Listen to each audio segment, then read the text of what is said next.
Hello dear students, welcome to K2 classes. We have started class 7th science 13th chapter wastewater story. We have discussed a full chapter and analysis of this chapter. Now about the NCRT exercises. So the first question of NCRT of this chapter is fill in the blanks. Okay. Now first question is cleaning of water is a process of removing, यानी कि जो cleaning of water है वो process है किस चीज़ के removing की। क्या चीज़ हम उसमें रिमूव करते हैं, तो क्या करते हैं बताओ। Pollutants. Very good. Pollutants. Pollutants हम क्या करते हैं उसमें रिमूव करते हैं। ठीक है। इसके बाद waste water released by houses is called. ठीक है। अब वेस्ट वाटर जो घरों से निकलता है उसे क्या कहते हैं, क्या कहते हैं, हमने पढ़ा था इसे क्या कहते हैं, सीवेज। सीवेज। ठीक है, सीवेज कहते हैं। इसके बाद सी टाइप है, सी पार्ट है इसका। Dried dash is used as manure. Dried what, ऐसी कौन सी चीज है जो ड्राई फॉर्म में मैन्योर होती है, मैन्योर की तरह यूज होती है, तो क्या है वो, ड्राई स्लज। SLUDGE। हमने बोला था ना, जब लास्ट में जो वेस्ट मटेरियल होता है उसको ड्राई चैम्बर से गुजारते हैं, ड्राई चैम्बर से लेकर जाते हैं, तो उसमें जो स्लज फॉर्म होता है, जो लास्ट में जो बच जाता है ड्राई फॉर्म में, वो मैन्योर के काम में आता है, यानी कि उसको सॉइल में डाल के उसकी फर्टिलिटी को बढ़ाते हैं। ठीक है। D part of this question, drains get blocked by dash and dash. ठीक है। ड्रेन्स किस वजह से ब्लॉक हो जाती हैं, जैसे हमारे घरों की जो नालियाँ होती हैं वो किस वजह से बंद हो जाती हैं, तो chemical and chemical chemical and kitchen waste. ठीक है, किचन वेस्ट। ठीक है, केमिकल एंड किचन वेस्ट। इसके बाद क्वेश्चन नंबर 2 की बात करेंगे। What is sewage, explain why it is harmful to discharge untreated sewage into rivers और सीज। ठीक है। इसमें आप कह सकते हो, अगर मैं इसका पूरा क्वेश्चन को फॉर्मेट करूं, यानी कि पूरा फॉर्मेट बताऊं आपको, तो कैसे लिखेंगे। तो sewage is a liquid containing waste which is disposed by household, industrial and agricultural activities in water. It is harmful to discharge untreated sewage into rivers or seas because it can pollute the whole source of water. Sewage contains harmful substances and disease causing organisms. It is therefore dangerous to release untreated sewage in water. ठीक है। जो sewage होता है वो आपका liquid containing waste water होता है। ठीक है। और इसमें ही सारी घरों का, इंडस्ट्रीज का, एग्रीकल्चर का, सब जगह का वेस्ट आता है इसमें। ठीक है। और ये बहुत ज़्यादा हार्मफुल होता है अगर इसको डायरेक्ट रिवर्स में डाल दिया जाए। ठीक है। क्योंकि आपने देखा होगा कैनाल्स वगैरह जाती हैं वो सारे रिवर्स में गिरती हैं और रिवर को भी क्या कर देती है, पॉल्यूटेट कर देती है। तो इससे अच्छा ये है कि इसे पहले ट्रीट किया जाए और उसके बाद इसको सीवेज में, और इसको उसके बाद मेन सोर्स में यानी कि रिवर्स वगैरह में डाला जाए। ठीक है। इस तरह का आपका क्वेश्चन बनेगा। इसके बाद क्वेश्चन नंबर 3 है आपके पास। Why should oils and fats be not release in the drain, explain. क्यों ऑयल और फैट को ड्रेन में रिलीज नहीं करना चाहिए, यानी कि जब आप खाना बना रहे हो, किचन में हो, तो आप जब भी आप सिंक में उसे डालोगे, वो सारी चीज़ सफाई करोगे, तो आपको ऑयल और फैट को अलग निकाल के अलग रख देना चाहिए, यानी कि उसको डस्टबिन में डाल देना चाहिए। क्यों, क्योंकि वो ड्रेन को ब्लॉक कर देते हैं। आप कैसे करते हैं, क्या है, एक्सप्लेन करेंगे। Oils and fats should not be release in drains because they harden the soil in the pipes and the block them. Fats get clogged in holes of the soil in the drain and block it. It does not allow the water to flow. ठीक है। हमने क्या पढ़ा कि जो oils और fats होते हैं, जो अंदर जो ड्रेनेज में जो क्या होती है, सॉइल होती है, मिट्टी होती है, उसके साथ वो क्या कर देते हैं, क्लॉग बना देते हैं, यानी कि उसके साथ मिल जाते हैं और एक कॉम्प्लेक्सिटी बना देते हैं, जिसकी वजह से जो ड्रेन होती है वो ब्लॉक हो जाती है और क्या है, पानी वहीं पे सड़ने लगता है या ख़राब होने लगता है, जिसकी वजह से और ज़्यादा क्या होते हैं, वहाँ पर पॉल्यूशन, पॉल्यूटेड हो जाएगा वो पानी। ठीक है। वेस्ट वाटर ज़्यादा बढ़ जाएगा। ठीक है। और क्या होगा, पॉल्यूटेड की वजह से वह डिजीज कॉज करेंगी, डिफरेंट डिफरेंट स्मेल आएगी बहुत ज़्यादा। ठीक है। इसके बाद क्वेश्चन नंबर 4 है आपके पास। Describe the steps involve in getting clarified water from waste water. ठीक है। आपने क्या करना है, डिस्क्राइब करना है स्टेप्स को जो कि वाटर को क्लैरिफाई करने के लिए यूज़ होते हैं, यानी कि वेस्ट वाटर को आपने क्या करना है, क्लैरिफाई वाटर बनाना है। उसके लिए क्या स्टेप्स हैं उसको हम समझेंगे। तो आप उसके स्टेप में देख सकते हैं, firstly all the physical impurities like stones, plastic bags, cans etcetera are to be removed. ठीक है, सबसे पहले आपने क्या करना है, फिजिकल वेस्ट है जो उसको रिमूव करना है इसमें। ठीक है, जो भी फिजिकल इम्प्योरिटीज़ हैं, बड़ी बड़ी चीज़ें जो हैं जिसको आप हाथ से भी या किसी छन्नी से या मेम्ब्रेन से आप हटा सकते हो या स्क्रीन से हटा सकते हो, वो हट जाएंगे। ठीक है, हमने ग्रिल स्क्रीन का यूज़ किया था जब हमने बड़े लेवल पे कैनाल्स में लगाई थी। ठीक है, उसका यूज़ कर सकते हैं। ठीक है, इसके बाद then water is taken to grit and sand removal tank when impurities are removed by sedimentation। ठीक है, उसके बाद आप जो सैंड रिमूवल टैंक है उसमें डाल के आप उसकी जो हैवी जो उसके अंदर इम्प्योरिटीज़ हैं वो क्या करेंगे, आप उस सैंड रिमूवल टैंक में भेजेंगे, जिसकी वजह से वो सारा जो मटेरियल है वो नीचे बैठ जाएगा। ठीक है, और वाटर आगे फ्लो कर जाएगा। इसके बाद आपने क्या करना है, सॉलिड इम्प्योरिटीज़ एंड फेसेस, जो सॉलिड इम्प्योरिटीज़ और फेसेस हैं यानी कि जो वेस्ट मटेरियल है ह्यूमन का ऑल्सो, है ना, वो क्या है, are collected from bottom of water, वो क्या हो जाएगा, नीचे बॉटम में चला जाएगा। These impurities collected are called sludge. ठीक है, अब इसको क्या करते हैं, ड्राई मशीन्स में डालते हैं। मैंने बताया था आपको, जो सॉलिड इम्प्योरिटीज़ को क्या करते हैं, जब वो क्या हो गया है, सैंड उसकी नीचे बैठ गई है, उसके बाद क्या करेंगे, उसको ड्राई मशीन से डालेंगे। ड्राई मशीन में डालने के बाद क्या हो जाएगा, वो उसके नीचे वो क्या हो जाएगा, वो ड्राई स्लज जमा हो जाएगा। ठीक है, जो फेसेस है इस तरह की चीज़ें, और वो स्लज ही क्या होता है, वो मैन्योर का काम करता है फिर बाद में सॉइल के लिए। ठीक है, इसके बाद क्या करेंगे, उसके बाद जो स्लज निकल गया तो क्लैरिफाइड वाटर आगे चला जाएगा। Clarified water is cleaned of other impurities by aerator. ठीक है, अब जो क्लैरिफाइड वाटर है उसको एरेशन करेंगे उसमें एरेटर के थ्रू। ठीक है, एरेटर के थ्रू एरेशन करेंगे। ठीक है, all disease causing bacteria are removed by chlorination, और लास्ट में उसमें क्या कर देंगे, क्लोरीन वगैरह की टैबलेट्स डाल देंगे, क्लोरिनेशन कर देंगे, और जितने भी बैक्टीरिया जो बचे हुए हैं वो सब उनकी वो वहाँ पर किल हो जाएंगे। ठीक है, इस तरह से हमारा जो वेस्ट वाटर है वो क्लैरिफाइड वाटर में कन्वर्ट हो जाएगा।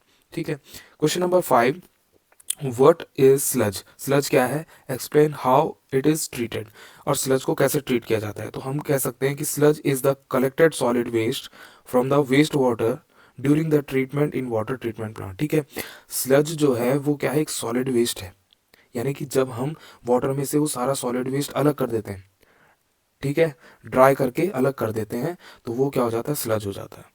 ठीक है, sludge is decompose in a separate tank by the anaerobic bacteria. ठीक है, स्लज को डिकम्पोज कौन करता है, एनारोबिक बैक्टीरिया करते हैं एक डिफरेंट टैंक में। पहले उसको अलग करते हैं, फिर उसको डिफरेंट टैंक में डिकम्पोजर उसको क्या कर देते हैं, उस स्लज को डिकम्पोज कर देते हैं। ठीक है, activated sludge is used as manure. अब जो एक्टिवेटेड स्लज है, जो उसके बाद जो एनारोबिक जो क्या है बैक्टीरिया है, उन्होंने जो स्लज को कंपोज डिकम्पोज किया, उसके बाद जो बना है वो एक्टिवेटेड स्लज हो गया है। ठीक है, अब वो मैन्योर के फॉर्म में हम उसका यूज़ कर सकते हैं सॉइल में। ठीक है, जो कि सॉइल की न्यूट्रिएंट्स को बढ़ाएगा, उसकी फर्टिलिटी को बढ़ाएगा। ठीक है, इसके बाद 6th नंबर क्वेश्चन है, untreated human excreta is the health hazard explain. ठीक है, जो अनट्रीटेड क्या है, ह्यूमन एक्सक्रेटा है जो, ठीक है, जो ह्यूमन वेस्ट है वो एक हेल्थ हैजार्ड है। ठीक है, हेल्थ के लिए दिक्कत है अगर अनट्रीटेड है वो, यानी कि कहीं पे भी ओपन एरिया में जब कोई ह्यूमन एक्सक्रेटा करता है, ठीक है, तो वो अलग अलग जगह पे होने की वजह से वहाँ पर वो क्या करता है, बीमारियाँ ला सकता है। कहीं बैक्टीरियाज वगैरह ग्रो करेंगे उस पर, या फिर कहीं फ्लाइज मस्कीटोज उस पर ग्रो करेंगे और उस पर्टिकुलर एरिया में डिजीज कॉज करेंगे। ठीक है, तो ह्यूमन एक्सक्रेटा हेल्थ हैजार्ड कैसे हो सकता है, अनट्रीटेड। ठीक है, इसे हम समझेंगे। Untreated human excreta can cause a lot of health related problems. It pollutes water, air and soil. The polluted water contain disease causing bacteria which can spread epidemics like cholera, meningitis, etc. ठीक है, कई तरह की बीमारियां हो जाती हैं, polluted करता है, वाटर को करता है, एयर को करता है, सॉइल को करता है, सब जगह को क्या करता है, ये पॉल्यूटेड करता है, और इसकी वजह से कई कोलेरा हो गया, मेनिंजाइटिस हो गया। ठीक है, इस तरह की बीमारियां या डिजीज हो जाती हैं। ठीक है, क्वेश्चन नंबर 7 आपको कहता है, name 2 chemicals use to disinfectant water. ठीक है, ऐसे दो आपने क्या बताने, केमिकल्स बताने जिनकी यूज से हम क्या कर सकते हैं, डिसइंफेक्टेंट कर सकते हैं वाटर को। यानी कि क्लैरिफाइड वाटर में अभी क्या है, कुछ बैक्टीरियाज उसमें होंगे, तो उसके बाद हम उसको डिसइंफेक्टेंट किससे करेंगे, एक तो हम करेंगे क्लोरीन टैबलेट से, क्लोरीन। ठीक है, दो डिसइंफेक्टेंट कौन से हैं, ये हैं क्लोरीन और ओजोन। ठीक है, ओजोन। ठीक है, इनका नाम लिखेंगे आप। Question number 8, explain the function of bar screen in a waste water treatment plant. ठीक है, आपने बार स्क्रीन जो लगाई हुई थी, सबसे पहले स्टार्ट में हम जब वेस्ट वाटर ट्रीटमेंट देखते हैं तो सबसे पहले बार स्क्रीन का ही रोल आता है। तो उसके फंक्शन को एक्सप्लेन करना है, कैसे वो वाटर जो वेस्ट वाटर ट्रीटमेंट प्लांट है उसमें उसका यूज़ है। ठीक है, तो bar screen clear the waste water of all the physical impurities. ठीक है, फिजिकल इम्प्योरिटीज़ को अलग करने के लिए इसका यूज़ होता है। फिजिकल, ठीक है, फिजिकल इम्प्योरिटीज़, जो भी इम्प्योरिटीज़ होती हैं। ठीक है, फिजिकल इम्प्योरिटीज़ में आपके क्या क्या आ गए, पॉलीथीन, है ना, और जो हैवी जो क्या है, थिक जो क्या है वेस्ट है, वो आपका फिजिकल इम्प्योरिटीज़ में आ गया, जो कि स्क्रीन के थ्रू अलग कर सकते हैं। ठीक है, तो physical impurities, large size waste like napkins, plastic cans etcetera are removed from the waste water through the bar screen. ठीक है, ये सारी की सारी चीज़ें क्या होती है, बार स्क्रीन से ही रिमूव की जाती हैं। Now question number 9 is explain the relationship between sanitation and disease. ठीक है, आपने रिलेशन बताना है किसके बीच में, सैनिटेशन और डिजीज़ के बीच में, यानी कि स्वच्छता और डिजीज़ के बीच में क्या रिलेशन है, यानी कि साफ़ सफाई होगी तो डिजीज़ पे क्या इफेक्ट पड़ेगा, और साफ सफाई नहीं होगी तो डिजीज़ पे क्या इफेक्ट पड़ेगा। ठीक है, यानी कि दोनों एक दूसरे से कैसे रिलेटेड हैं।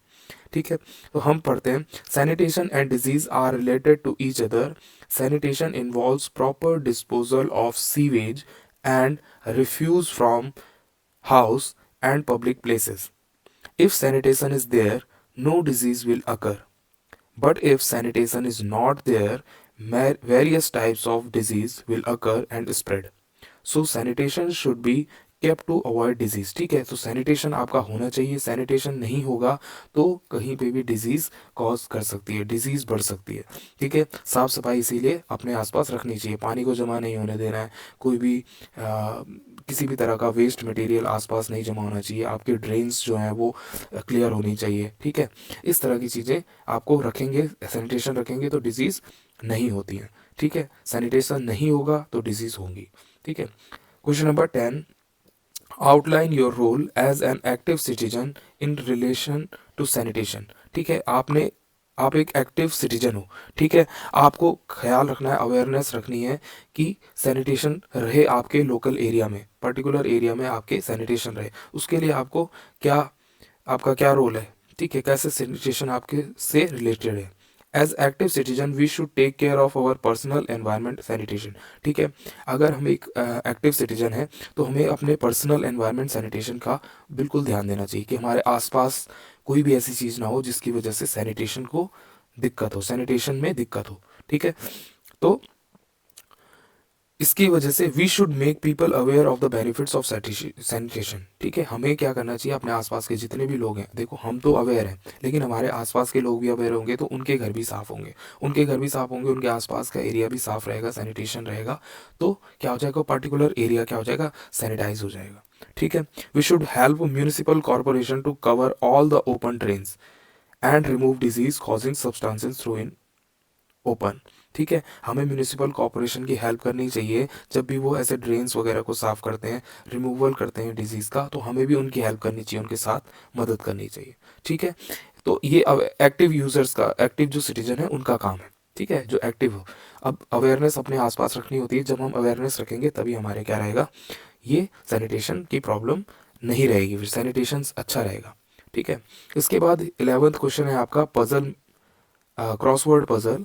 ठीक है, क्रॉसवर्ड पजल आपका क्वेश्चन है। ठीक है, अब इसमें क्या है, कुछ क्वेश्चंस दे रखे हैं जो कि आपने क्या करने हैं, इसमें लगाने हैं। अब according to the across, across बोला है तो अक्रॉस होता है ऐसे में। ठीक है, अक्रॉस ऐसे में होता है, और डाउन बोलते हैं तो डाउन कैसा होता है, ऐसे में होता है। ठीक है, ऐसे में होता है डाउन। ठीक है, डाउन ऐसे में होता है। अब देखते हैं पहला क्वेश्चन हम लेते हैं इसका कि liquid waste products, liquid waste product क्या है। ठीक है, लिक्विड वेस्ट प्रोडक्ट को क्या बोलते हैं, वेस्ट वाटर कहते हैं। ठीक है, वेस्ट वाटर पहला वाला। अब ये किस में है, अच्छा ये तो थर्ड में, थर्ड में है लिक्विड वेस्ट प्रोडक्ट, थर्ड कहाँ पर है, थर्ड ये। तो इसमें क्या होगा, सीवेज बोलते हैं, लिक्विड वेस्ट प्रोडक्ट को क्या बोलते हैं, सीवेज। ठीक है, सीवेज। इसके बाद नेक्स्ट है आपका solid waste extracted in sewage treatment. जो सॉलिड वेस्ट जो होता है वो एक्सट्रैक्टेड हो जाता है इन सीवेज ट्रीटमेंट, उसे क्या कहते हैं? जो सॉलिड वेस्ट एक्सक्रीटेड हो जाता है उसे क्या कहते हैं? स्लज बोलते हैं। ठीक है, स्लज, SLUDGE,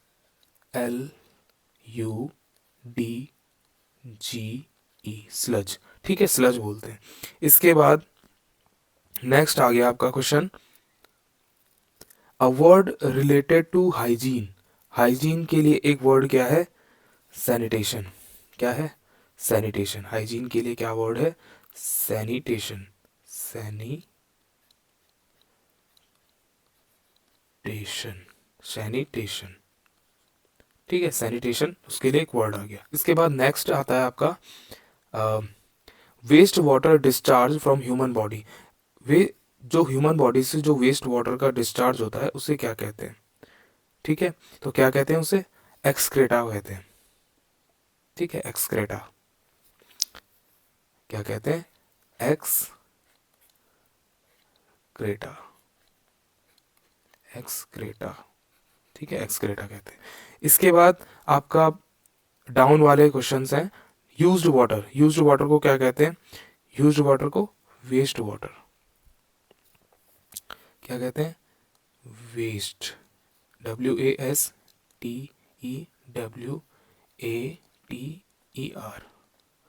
वेस्ट वाटर। ठीक है, इसके बाद नेक्स्ट क्वेश्चन है आपके पास, अ पाइप कैरिंग सीवेज। ऐसा पाइप जो क्या कर रहा है? सीवेज को कैरी कर रहा है। ठीक है, तो उसे क्या कहते हैं? सीवर। सीवर कहते हैं, सीवर, सीवर। ठीक है, सीवर कहते हैं। इसके बाद आपके पास नेक्स्ट क्वेश्चन है, question number 5, micro organism which cause cholera. ऐसे माइक्रो ऑर्गेनिज्म जो कॉलेरा कॉज करते हैं। ठीक है, क्या कहेंगे उसे? बैक्टीरिया। क्या कहेंगे? बैक्टीरिया,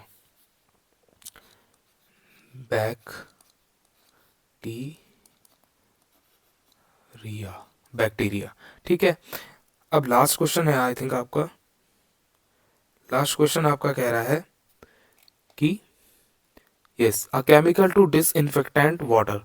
ऐसा केमिकल जो डिसइंफेक्टेंट करता है वाटर को। तो 7 में आपको वैसे दो है, क्लोरीन और ओजोन, लेकिन आपको 7 में ओ लिखा हुआ है, तो आप क्या करेंगे? ओजोन, ओजोन कर देंगे। ठीक है, इस तरह से आपने क्या करना है? क्रॉसवर्ड को बनाना है। क्रॉसवर्ड बन गया है आपका। इसके बाद क्वेश्चन नंबर 12 है, study the following statement about ozone. Ozone के बारे में आपने फॉलोइंग स्टेटमेंट को देखना है। फर्स्ट ए है, ये जो भी स्टेटमेंट दे रखे हैं उसको आपने क्लियर करना है। ठीक है, कौन सा ऑप्शन सही होंगे, which of these statements are correct. A option है आपका, it is essential for breathing of living organism.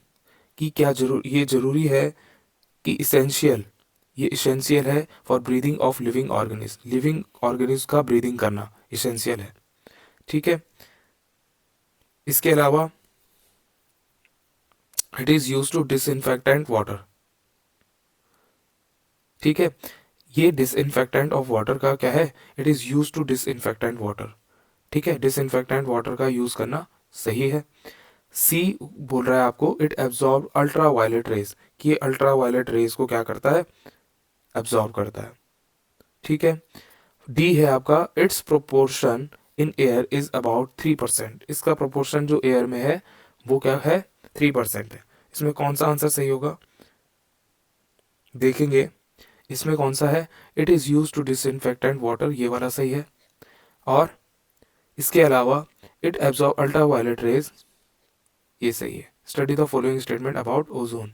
ठीक है, ये जो अच्छा ओजोन के बारे में क्या स्टेटमेंट है, ये सही है। ठीक है, स्टडी द फॉलोइंग स्टेटमेंट आपका क्या सही है? It is use to disinfectant water, ये डिसइंफेक्टेंट करता है वाटर को, एक बात सही है। और it absorb ultra violet rays, ठीक है, ये दोनों। तो इसका आंसर हो जाएगा बी और सी सेकंड वाले में। ठीक है, तो इस तरह से हमने एनसीईआरटी के एक्सरसाइजेस की, वेस्ट वाटर स्टोरी के चैप्टर की। सो इस तरह से हमने क्या कर लिया है, पूरा चैप्टर को कंप्लीट कर लिया है, अच्छे से एनसीईआरटी एनालिसिस कर ली है। तो हमें क्या करना है, फाइनल के लिए बहुत अच्छे से प्रिपरेशन करना है इस अराउंड, और अच्छे से हर एक लाइन को अच्छे से एनसीईआरटी के समझना है, जो हमें सपोर्ट करेगी हमेशा। ठीक है, सो अपना ख्याल रखिए। Till then keep studying, keep enjoying, have a good day, bye bye.